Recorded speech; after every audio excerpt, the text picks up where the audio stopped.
റോഡിലൂടെ സഞ്ചരിക്കുമ്പോഴെല്ലാം KSRTC ബസ്സിനെക്കുറിച്ച് ബസ്സുകളെ കാണുമ്പോൾ ഞാൻ ചിന്തിക്കാറുണ്ട്. കാരണം 2006 മുതൽ 2011 നീണ്ടുന്ന ഏകദേശം 4 വർഷത്തെ അതിൽ ഞാൻ എൻ്റെ CMD ആയിരുന്നു. 2007 മുതൽ 2011 വരെയാണ് KSRTCയിൽ വലിയ തോതിൽ ബസ്സുകൾ നിർമ്മിച്ചിരുന്നത്, ബസ് ബോഡികൾ. അപ്പോൾ അന്നുണ്ടായിരുന്ന പ്രത്യേകിച്ച് ആ 3 അക്കം വരുന്ന ബോഡി നമ്പർ, ഒരു ഉദാഹരണം പറയുകയാണെങ്കിൽ RRC എന്ന് വെച്ചാൽ പാപ്പനംകോട് സെൻട്രൽ വർക്ക്ഷോപ്പിൽ ചെയ്തത്, RRM അത് മാവേലിക്കര ചെയ്തത്, RRA ആലുവയിൽ ചെയ്തത്, RRK കോഴിക്കോട് ചെയ്തത്, RRE എടപ്പാളിൽ ചെയ്തത്. അങ്ങനെ 5 സ്ഥലങ്ങളിലായി സാമാന്യം ഏകദേശം 4500ഓളം ബസ്സുകളാണ് അന്ന് ബോഡി നിർമ്മിച്ചത്.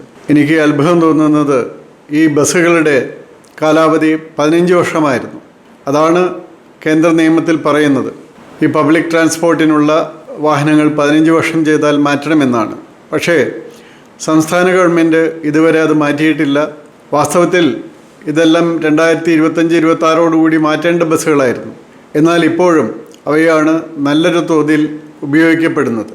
എന്തായാലും അന്ന് വളരെ നല്ല രീതിയിൽ, അതും ഏകദേശം 12-13 ലക്ഷം രൂപ കൊണ്ട് മാത്രം ബസ് ബോഡിയും എല്ലാം കൂടി ചെയ്ത്, അതായത് ഒരു ബസ്സിന് അന്ന് വന്നിരുന്ന ചിലവ് ചേസിസിനും അതുപോലെ അത് ബോഡി ചെയ്യുന്നതിനും കൂടി ഏകദേശം 12-13 ലക്ഷം രൂപ മാത്രമായിരുന്നു ഇത്തരം ബസ്സുകൾ. അത്തരം ബസ്സുകളാണ് ഇപ്പോഴും കൂടുതൽ ഓടുന്നതായി കാണുന്നത്. അത് അത്രയും നന്നായിട്ട് ചെയ്തിരുന്നുകൊണ്ട് പലപ്പോഴും അപകടങ്ങൾ ഉണ്ടാകുമ്പോൾ അന്ന് ശ്രദ്ധിക്കാറുണ്ട്.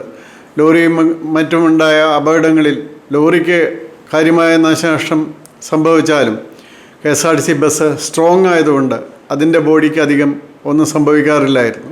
അപ്പോൾ നന്നായിട്ട് ചെയ്തു വെച്ചതുകൊണ്ട് മാത്രമാണ് ഇപ്പോഴും ഓടുന്നത്. ഇത് 22 വർഷത്തേക്ക് അതിൻ്റെ ആയുസ് ഗവൺമെൻറ് നീട്ടി നൽകിയതായിട്ട് കാണുന്നു. പക്ഷേ അതിൻ്റെ മൈലേജൊക്കെ എത്രയുണ്ടെന്ന് നമുക്ക് അറിയാനാകില്ല.